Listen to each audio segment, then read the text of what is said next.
Hello, everyone. Welcome to the Forgotten Fiction, where we not only review works of fiction, but also celebrate them and the writers who create them. My name is R.J. Huneke, and I want you to give a warm welcome to David Mack, who is joining us from his Star Trek Picard Firewall book tour.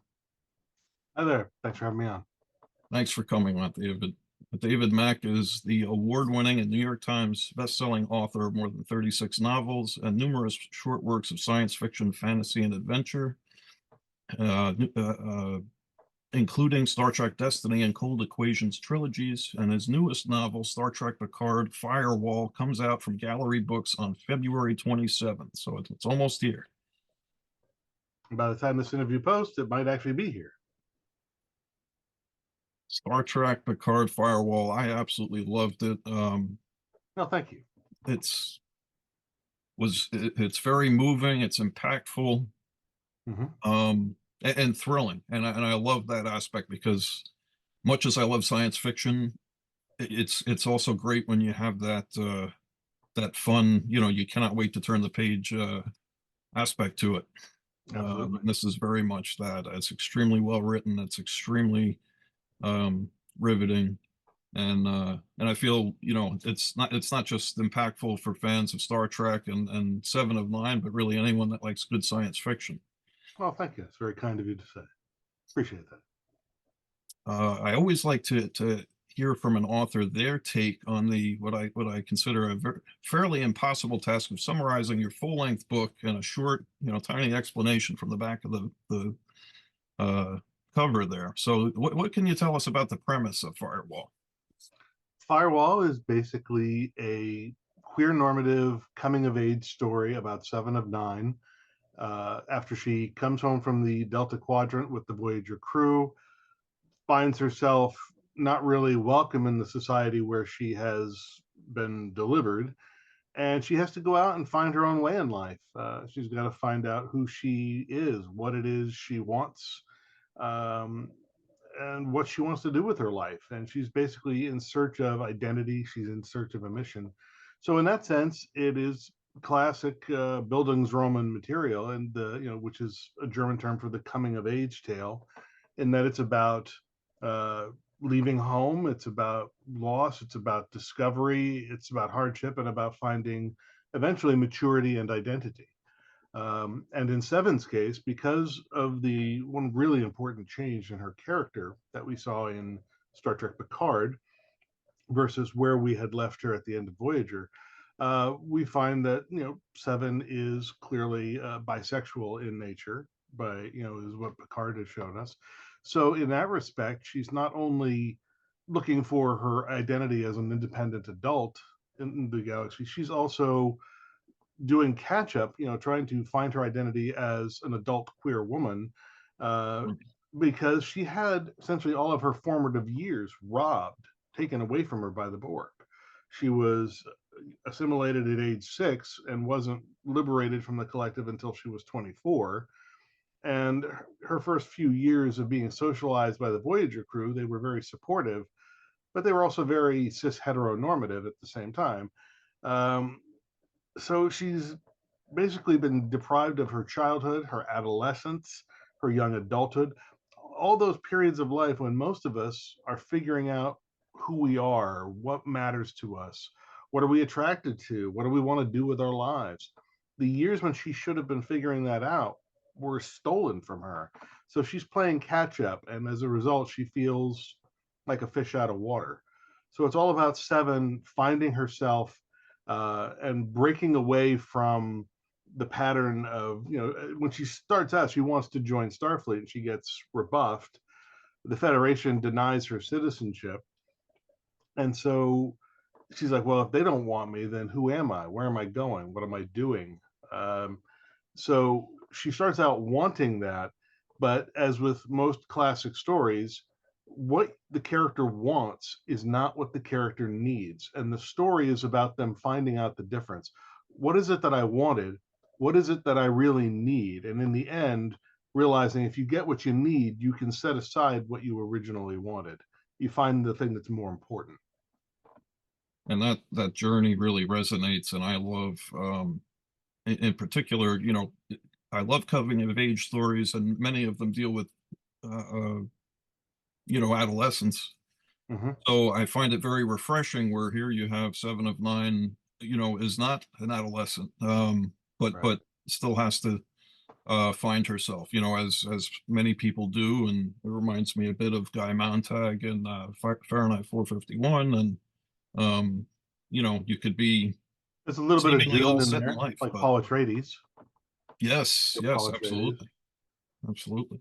Um, what are some of your favorite coming of age books that come to mind, and anything that I think probably top inspires? of the top of the list has got to be the trilogy His Dark Materials by Philip Oh, Pullman, yeah, fantastic. Yeah, which is all about the coming of age tale. And it's important that that's one that has a female character at its center. It's a female coming of age tale as opposed to a masculine coming of age tale.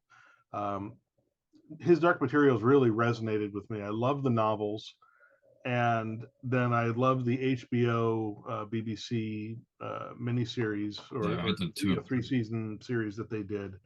Um, and the music, of course, for that series is incredible. That's by Lorne Balfe.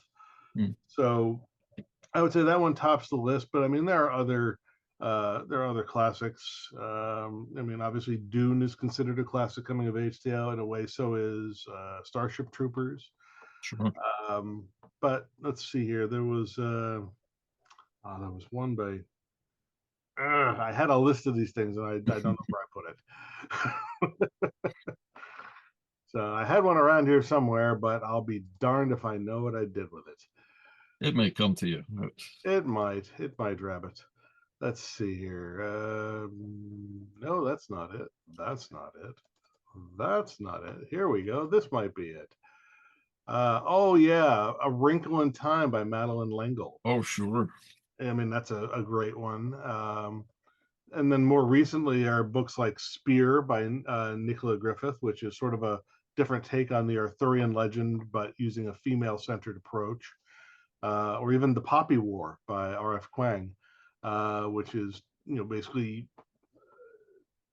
I mean, it's high fantasy, it's a drug war, it's magic, it's romance, it's adventure, it's just incredible. Absolutely. I'm gonna have to check out Spear too. I haven't read that. Yeah, that's a powerful book. Mm. Were there any favorite books, possibly that weren't coming of age, that you thought might have been an inspiration or influence on this one? Well, I think Firewall didn't really so much come out of inspiration from another book per se. It really just came down to a simple request from my editors. I took them out to lunch. I was looking for work. I'm like, "What do you got?" And they said, "Okay, well, a couple of years ago when Picard had first premiered, and I was watching season one, and episode 5 comes on, Stardust City Rag, and they're talking about the Fenris Rangers. I immediately hit pause and email my editor from my phone. I want to write a Fenris Rangers novel." She wrote back, "You and everybody else. Take a number." She says, "The producers are saying no Fenris Rangers books right now. They're not sure what they want to do with them, but be patient." 2 years later, at lunch, my editors say, "How would you like to write the novel about how, when, and why Seven of Nine becomes a Fenris Ranger?" I said, "Sign me up. I'm down for that. Let's do it." And so I worked very closely with Kirsten Beyer, who was a co-creator and co-executive producer on Star Trek Picard. And working with Kirsten, we sorted out the story for Firewall. We, figured out the timeline. We figured out the sequence of events. We talked at length about the psychology behind Seven and the life journey that she was going through at this time in her life. And there were some very specific requests from Kirsten as to how she wanted the story handled, how she wanted Seven represented at this phase in her life. Because it's important to remember, I mean, most people have recently seen Seven in her incarnation on Star Trek Picard. The Seven of this book is from 20 years before that. This is Seven as she was at the end of Voyager, right after Voyager got home from the Delta Quadrant. This is a much younger woman, a woman who has not been as scarred or as hardened by life as she will later become. She's not as cynical, and she still is very much embodying the ethos that she has inherited or has, absorbed from her Voyager shipmates, particularly and most importantly, Catherine Janeway. I loved well it's so in the book it's Captain Janeway is Admiral Janeway at that point, right? Yep, she So got promoted shortly after the return home, sort of as a celebration of her, her celebrity, her accomplishment, all the information she brought home about the Delta Quadrant. Plus, I think that one of the Star Trek movies set not long after that in 2379, I think that was Nemesis, mm, was set in 2379. And Captain Picard refers to Admiral Janeway when she contacts him via subspace comm. So she got promoted to Vice Admiral pretty much like that. cool. So this book starts in 2380, and then sort of jumps ahead to 2381. The bulk of the book takes place in 2381, about 2.5 to 3 years after Voyager comes home from the Delta Quadrant, and about 20 years before the third season of Picard. And if you haven't watched Picard, it's fantastic. And Fun show. yeah, that's I was floored. The final season was a humdinger, wasn't it? Yeah. Oh wow. More, please. Absolutely. As Admiral Janeway, at the beginning of the book, meets with Seven in person to deliver the unfortunate news you had spoken of, that the Starfleet's um, rejected Seven's Application to the Academy. Yeah. yeah. And also to tell her that, the Federation has denied her citizenship. So she's been denied citizenship. She's been denied her uh, place in Starfleet and proper rank, as was earned. Um, At the very least, they should have given her a shot at the Academy. The thing is, you have to again remember, in terms of the continuity, the Federation at this point is only a few years out, maybe 5 years out from the most recent semi-successful Borg attack on Earth, where they, sent the cube to Earth and briefly, went back in time and Borgified the whole planet. And if not for a fluke, survivor, rescue thing by the Enterprise E, it could have all gone to heck. And fortunately, they pulled the fat out of the fire and whatnot. But Earth is still a little jumpy. They got right to our doorstep. They were right there. They are still deathly afraid of the Borg, especially now that Catherine Janeway, as part of bringing the ship home in 2378, has destroyed the Borg transwarp network, has dealt this brutal blow, which if you know anything about the Borg, it's like, yeah, they're not going to forget about that. That's the sort of thing that down the road, that's going to come back to haunt you. In the original, well, not original, in the novel continuity, when we were writing novels set after show finales, that event, that destruction of the transwarp network, is what led to my Star Trek Destiny trilogy back in 2008. It was the Borg, once they took a major hit like that, I speculated that they would say, okay, the Federation is no longer just this amusing distraction that we'd like to assimilate. They have proved that they are actually an existential threat. Screw assimilation, it's time to annihilate them. yeah. No assimilation, annihilation. Take them off the board.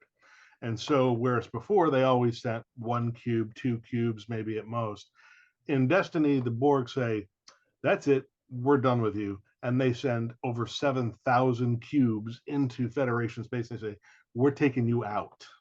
And so it's the battle of civilizations. 2 civilizations enter, 1 leaves. And so for anybody who'd like to check that out, that's called Star Trek Destiny. That came out in 2008. It's available on ebook everywhere new ebooks are sold. Anyway, but that continuity was overridden by the new continuity established in Star Trek Picard. So that hasn't happened in 2381. But what has happened is that the Federation is still spooked. And as a result, because 7 of 9, first of all, her name, the reason she gets denied her citizenship is when she has to have her identity resurrected because they've thought she was dead, forever, and now suddenly she's back, and they want to resurrect her as Annika Hansen. That's her birth record. That's her Federation citizen record. And she says, no, my name is Seven of Nine, which is a Borg collective designation. That's the same sort of reaction you're going to get, for instance, when in the US a few years ago during the Obama administration, I believe it was, there was some guy, he was an American citizen, but he decided to ally himself either with Al Qaeda or with ISIS, one of those organizations. And he gave up his American name and he adopted an Arabic name that sort of spoke to his place in that organization and that belief system. And it was because of that, they said that essentially the adoption of the name was a gesture that showed he had renounced his US identity and his US citizenship. And they stripped him of his citizenship. They, Oh, wow. they basically took it away. They said, all right, you're not a citizen anymore. Who knew they could do that, right? But it's the sort of thing where, if you have Seven of Nine allying herself with the Borg, and somebody at some office is saying, well, are we going to give her back active citizenship? When she's identifying as a Borg and she has active Borg implants and she's got Borg nanoprobes and she's capable of assimilating people, do we want a Borg, an ex-Borg drone who is still capable of assimilating other people, walking free in the halls of Starfleet Academy and Starfleet Command and maybe on a capital ship, especially when this person has a Borg designation as their name? They're still going to be a little twitchy about that. They're not ready for that. So that's part of what, it's prejudice, but it's a prejudice that's born out of fear by a culture that basically just barely avoided getting its head handed to it. So, but that's what she's dealing with is, everybody who sees her and recognizes what those implants are, they're either scared of her or they hate her or both. And so she's living in this constant state of being, sort of tormented, being insulted, being harassed. And in that respect, it's about anybody who's ever been part of a marginalized group, marginalized identity of any kind, whether ethnic or sexual or whatever. So it's about dealing with that and realizing, again, you've got to get out of this place. You've got to go somewhere else. I, I, I love how there are a number of instances throughout the book that are very grounded. Seven is, I feel, a very grounded character. And then you have examples such as, she explains, I still go to visit my aunt on Earth, and she shudders as she hugs me because she's so close to the implants. Right. And then she refuses to call me Seven. She keeps calling me Annika, no matter how many times I correct her. And at that, She hates being dead named. I see very much a metaphor there with, with trans folks and what they face, Exactly. and Exactly. This aspect of her having this identity that others are not respecting and constantly being dead named is an intentional allegory for trans identity, and the oppression and the prejudice that they're up against. So in that respect, I feel like Seven has become, especially now with Picard, she has become a very much a queer icon, a trans icon, somebody that those communities can look up to and identify with. And I felt it was important to honor that and sort of find the truth in that. Yeah, it's the dehumanization that people face. It's People dehumanize what they're afraid of. And yeah, Seven very much goes through that. And we fear what we don't understand. I mean, that's why education on a social level is so vitally important. If you can get people to understand that there's really nothing all that different about these folks from anybody else you've met, and whatever else they're going on, whatever it is that led them to become trans is none of your business, any more than if they hadn't become trans. They're just human beings. And there's no reason to be scared of them. There's no reason to fear them. There's no reason to hate them. The key is getting people to understand and appreciate the humanity, and the just the what's the word I'm looking for? The just the right of other sentient beings to exist. Yeah, absolutely. Right to its not. It's well said. Um, let's see. Take your Shuffling time, we can papers edit here. around it. Sorry. Uh, at the start of the story, Seven is very much she has kind of almost put her humanity out there that this is tied to Starfleet. You know, that is something she desperately needs. And even when she's thwarted at the beginning of the book, she's potentially given an opportunity later on to get back in, and you know, it's something that she has to jump on, no matter how dangerous the This you is know what I'm the talking about, the want versus the need. She wants this feeling of belonging. She wants validation. She wants to feel accepted. And she thinks that the way to get this is to somehow overcome the barriers between her and Starfleet, her and the Federation. And partly this is because she identifies with Janeway, who was her friend on Voyager, and in some respects, not everybody will agree with me on this, but I think in many ways Janeway represented a surrogate mother figure mm, for Seven.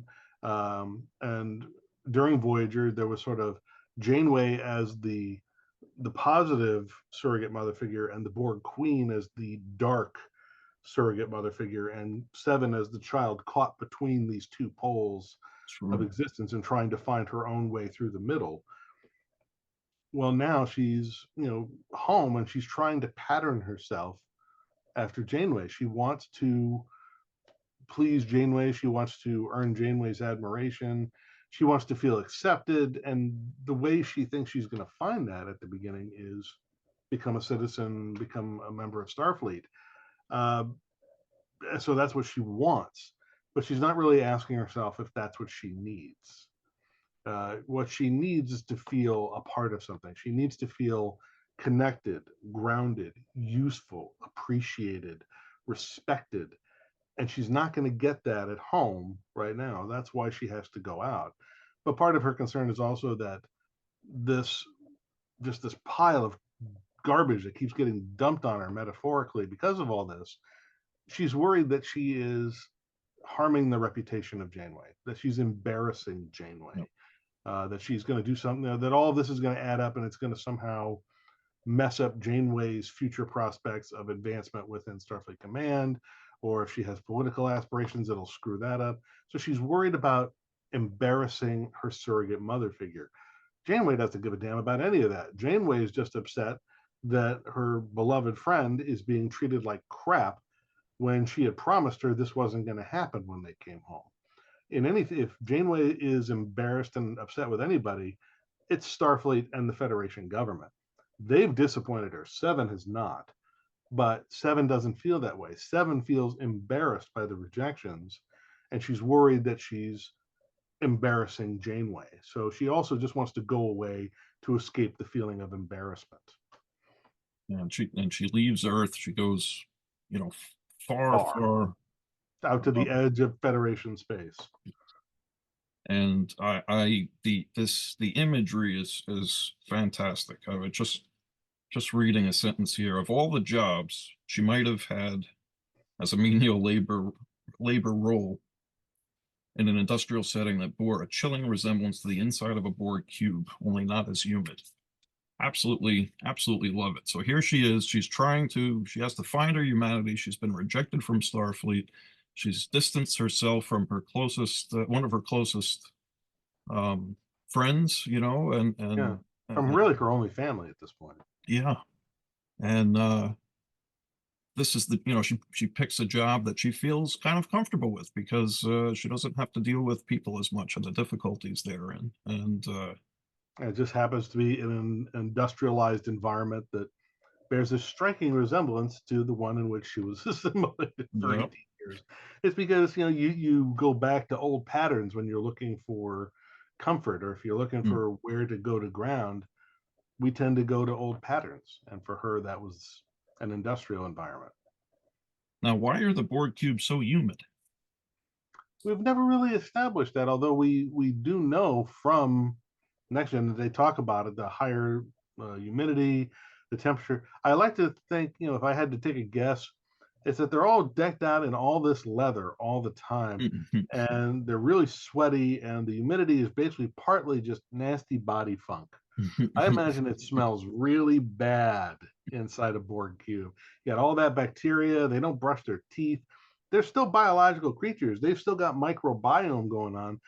I would be willing to bet Borg have the worst halitosis of any creature you will ever meet. They're basically, the Walking Dead, except they're not dead.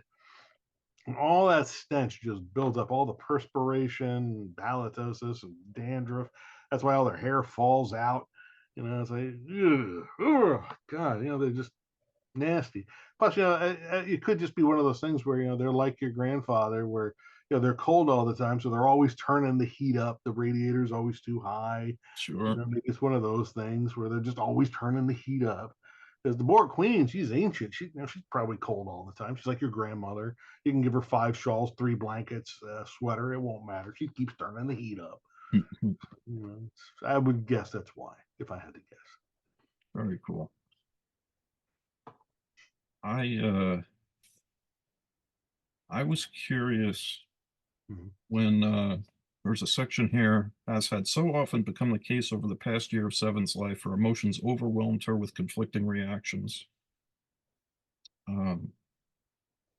It was a comfort to wake up in her own space, but a curse once more to do so alone.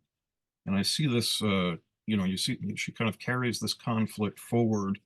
And I wonder if that is alluding to some potential anxiety, depression, and also maybe even some PTSD, because she's coming right after Voyager. She's everything she's gone through from the Borg, breaking from the Borg. Yeah. Like, well, we know from Voyager, there was an episode where she had to be the only person left awake on the ship during a period of prolonged journey through, I think, the void or something. And this episode established that she has a fear of being alone because of her previous tie to the collective, where she was enmeshed in this, group mind. She fears being alone. She has what's called aromophobia.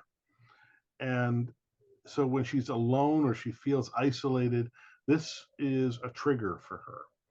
And so you've got that going on. Plus, she's got the sense of paranoia of feeling different, looking different, realizing, that you don't want to draw too much attention when you're walking down the street, especially if you're alone, because you may be better than any one of these idiots in a fight, but you're not better than 100 of them. Yep. And if the mob turns against you, you're screwed. So she's probably got that sort of anxiety going on.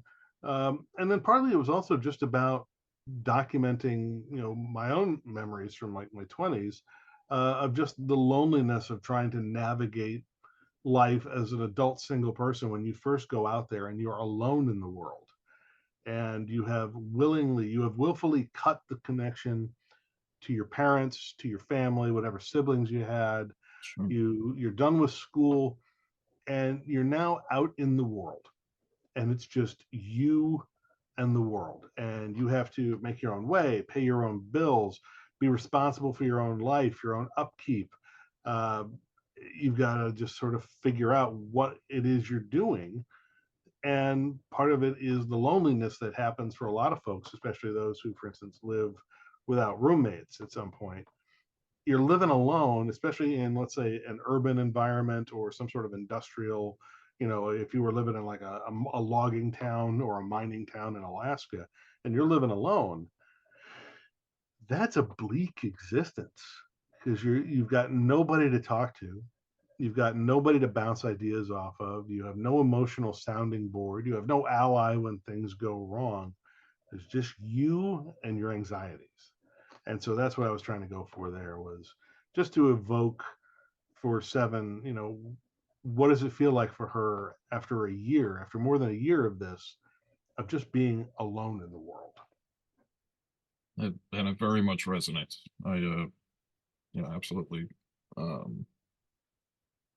feel, certainly some similarities, as I think there's a universality to her experience. I think most of us, when we made the transition from late adolescence, completing college, to our young adulthood, separating, again, there comes that moment when we have all had to cut the apron string, cut the tie to parents and say, from here on out, I'm an adult. I'm going to live my life. I'm going to pay my own bills, make my own way, for better or for worse, live or die, whether I, succeed or crash. This is my life now, and I'm going to do what I'm going to do. And it's scary as hell, especially when you first do it. I mean, before you settle in and before you have a partner, especially, when you're all alone at the beginning of that journey, that's a daunting time. And I think it's daunting for everybody. And I think there's a universality to that feeling of isolation, that loneliness, that uncertainty. And as she begins to explore relationships, particularly later in the book, she has to confront and overcome the feeling of vulnerability, the fear that comes with the inevitable vulnerability. If you want to be with somebody, you're going to have to put yourself out there. Unless somebody really comes banging down your door, you're going to have to at some point make yourself vulnerable in order for something to occur, to bring something new into your life. And that's a scary thing, because what if they say no? What if you get rejected? What if they pull away?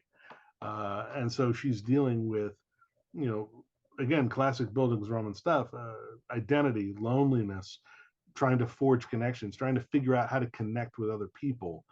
And so in that respect, it's also a story about her finding the first great love of her life. I love how self-reflective the character, of Seven is throughout this. Well, it had to be that way, because once I realized what story I was being asked to write, Seven and Janeway are the only major Star Trek characters hmm, who are in the book. And Janeway is only there in a supporting role. Seven is almost always on stage. It's pretty much all about her journey. Um, and so I realized, this was going to be the real test. I've never really written a Trek book like this before, where one character was the sole focus, and their journey and their life and their transformation was the point of the book. I've never done that before, but out of necessity, because of the story I was asked to tell and the way that Kirsten Beyer encouraged me to tell it, this is the way it had to be. And it made for a very introspective book, one where we have to take a very deep dive into Seven's wants, her needs, her fears, her anxieties, and just sort of see how she's transformed by her journey out into the world. it's it's powerful stuff. It really is. And I just absolutely I love that. You the vulnerability. If you're going to be that vulnerable, you're going to put yourself out there. Mhm. You're worrying about every little nuance of conversation, behavior, especially with others. And Mhm. you have a line in here. Um, Seven speaking, she remained baffled by many of the subtleties and contradictions of interpersonal relationships conducted by individuals. This very much resonated with me in particular, and I just I don't know if you were uh, pointing to any what I thought of was neurodiversity. Yeah. Whether ASD, Neurodivergence. yeah. Um, and I was like, oh, this is brilliant. This is refreshing. Here is 7 of 9. You Yeah, know, I wanted to capture that aspect too, for folks who are neurodivergent, who are wired differently, who just don't read social cues the way that other people do, and struggle to unravel that language that everybody else seems to speak so easily. I remember being baffled by the whole social cues thing, and I was repeatedly told in my 20s that I had a gift for not noticing when someone was flirting with me, and I was like, I'm pretty sure I had noticed, and they were like, my friends were like, no, no, you really don't. You're kind of an idiot. I was like, okay, I'll take your word for that one. So I had to work on that, and Seven also has to work on it. I believe I described it in one particular passage as, it often felt to her like everybody else was speaking a language she had never been taught. yes, yes. And that's what it feels like. It feels like everyone is speaking this foreign language that you've never heard, and you're trying to pick it up out of, snippets of it in context, and you're trying to piece together an understanding of something that nobody will teach you. It's no, it really that really, it just resonated. I mean, the book is all about being an outsider, about feeling like an outsider and wanting to feel accepted by somebody, to find the connections you need to feel like a whole human being. and you have the outsider, a lot of times the outsider is just the embodiment of cool, right? Indiana Jones. I Although, don't know that he's the outsider. He's more the rugged hero or whatever, but the white savior. This is more like a character like Odo or Data. yeah, yeah, that's right. That's right. Yeah, definitely some echoes, with Data too. And oh I yeah, think that was part of why Seven and the Doctor always got along so well on Voyager, in that they were both conceived as takes on the other, the outsider, the outside observer of the human experience. The Doctor, from the point of view of being holographic, artificially, designed, and trying to feel natural, and then Seven, who had been born natural and then was turned into something almost mechanical, and is now trying to come back. And so they both have this shared experience of not quite being accepted as the same as or equal to their shipmates. And I think that there was an unspoken and understood camaraderie, a unity of experience between those two characters that enabled them to bond as well as they did. and I love hearing about the Doctor in the book. Seven's thinking about him, asks about him, and then to, to hear Admiral Janeway say that he's still petitioning to be recognized, as The a, Doctor will never stop fighting for holographic rights. yeah, it's He's it a is funny, crusader. but He it's believes. brilliant. Yeah, it's great. Um, people can turn over in the grave. I think Asimov just give a thumbs up there when he heard of that, read that. It's fantastic. Um,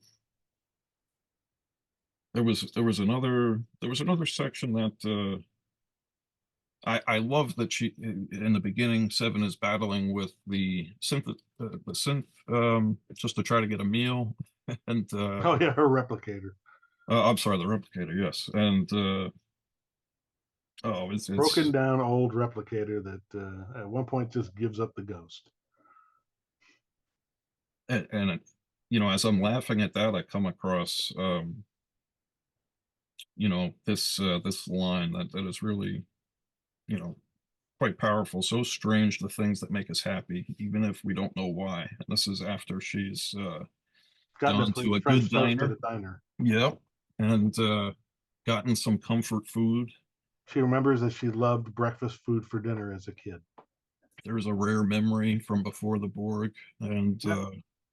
I mean, there's these little sort of snippets of pre-Borg memory that come out at various points in the book when they're triggered by something. That's a case of a good memory being triggered by the French toast, as opposed to again, major spoiler here. At the end of the book, when someone important to her dies, and it triggers the memory of losing her father, and ties those two characters together. In case there's any doubt in anybody's mind what role Keon Harper, is supposed to play, he is the surrogate father role. And so, just as Janeway is the surrogate mother to Seven, Keon Harper is meant to represent the surrogate father. his what we get of his journey is also a lot of fun, and very very powerful. Especially how he's introduced. I don't want to spoil it, Oh but yeah, introduced always when shit is going wrong. yep. Uh, how human and how important is just the simple notion of comfort food. Um,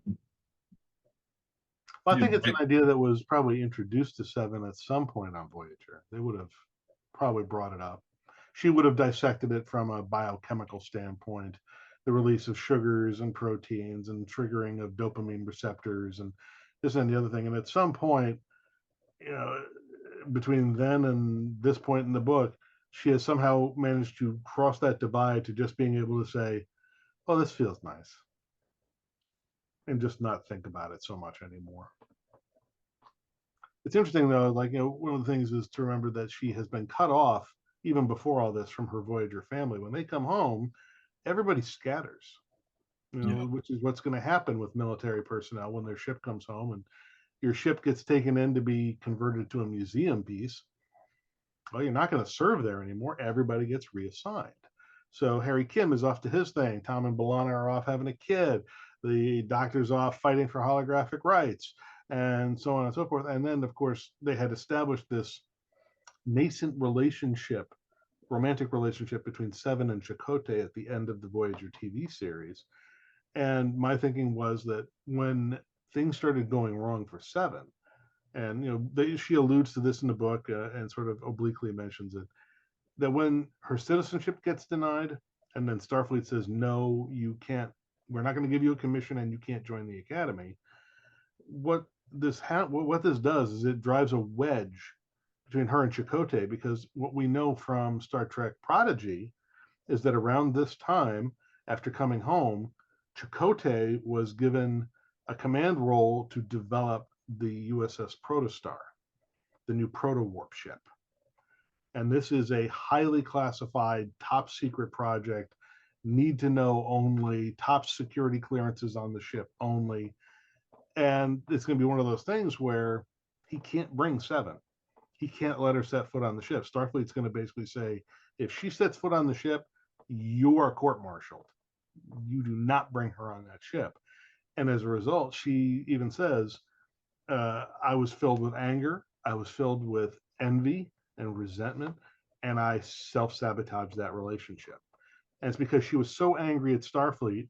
It wasn't Chakotay's fault, but she basically got shut out of his life because he gets promoted and she can't follow, and she gets left behind, and all she can do is stew in this toxic soup of anger, resentment, rejection, embarrassment. And when you have something like that happen, especially to a fledgling relationship that always seemed a little bit awkward and never quite fully stable to me to begin with, and then take into account Seven's relative lack of experience in maintaining relationships at that point, it seems like that's the recipe for a relationship to just go. Yeah. Yeah. And if he's essentially forbidden to even talk at any kind of level with her about it, it's not going to be pleasant for conversations at home. Can't tell her anything. Yeah. Can't tell her the name of the ship, where he's docked. Can't tell her what's going on, what they're working on. You can't bring her aboard. Plus, he's probably getting pressure to distance himself from her anyway. So moving forward from there. Yeah. So that leads her to, as you say, she gets dangled an opportunity to get what she thinks she wants if she will go spy on the Fenris Rangers. And Seven being Seven, she can't just observe. She has to get involved. And before you know it, she is in with both feet and up to her neck in Fenris Rangerdom. Which is an absolute blast as a reader. And I you get these feelings for these characters, and it felt like I don't think she's just going to be able to be a passive spy here. Nope. I mean, from the moment she sees Kia and Harper walking into a trap, and she realizes, do I just let this guy walk in? He's going to get killed if I don't do something. But my orders are strictly observe and report. And she's thinking, what do I do? And then what tips the scales is she says, if I do nothing and he dies, what would Janeway say? What would Janeway think of me if I let that happen? And that's what tips the scales. What would Janeway think of me? So that's what leads her to get involved. And one of my favorite little bits was, from Keon Harper's point of view, is the ambush is happening and he's realizing he's made what he expects is the last fatal mistake of his life. He is then suddenly rescued by this, tall, beautiful blonde woman with, weapons in each hand, and he can't help but think of her as a Valkyrie. He sees her and he sees a Valkyrie. And the thing is, that's a bit of foreshadowing, because if you remember, the Valkyrie were there to carry the spirits of the dead warriors off to Valhalla. This is basically a forewarning. It's a little bit of, just a sense of this is where his story is going. I'm sort of warning you right up front. Little foreshadowing right at the top. This guy's story is going to have a tragedy. The bell tolls, and Yeah. he's Yeah, they've got that wall of names, which is inspired by the wall of names at the CIA in Langley. cool. Oh, I didn't pick up on that at all. Yeah, that's fantastic. Yeah, and he's admirable. He's a fun guy, especially once I started getting into the hang of his dialogue, patterning him off of Jeff Bridges in The Old Man and partly The Big Lebowski. I realized at certain points he's got these little catchphrases like truth or comfort, kid. I can only give you one. Like, what do you want? You want the truth or you want comfort? Tell me now. Can absolutely hear it too. I was elated you sent over some pictures of some potential actors for characters in the book, and there was Jeff Bridges, The Old Man. If you haven't read it, an absolutely brilliant book, and I really enjoyed the adaptation as well. I only saw the adaptation. I hadn't read the book, but I've always enjoyed Jeff Bridges as a performer. He's got a certain energy on the screen that I've always responded to. So picturing him as Keon Harper really just sort of brought the character into focus for me. That's often what I'll do is I'll pick like an actor template, somebody who I know I enjoy watching, whose voice I can hear in my head, and I'll pattern a character after them, so that that character stays consistent in my imagination as I write them throughout the book. I find that having an actor in mind with a particular voice or a particular role helps me stay grounded in that manner, which was why I chose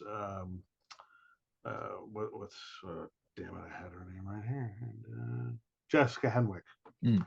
who played Colleen Wing in Iron Fist, and some folks know her. She was one of the X-Wing pilots in Force Awakens.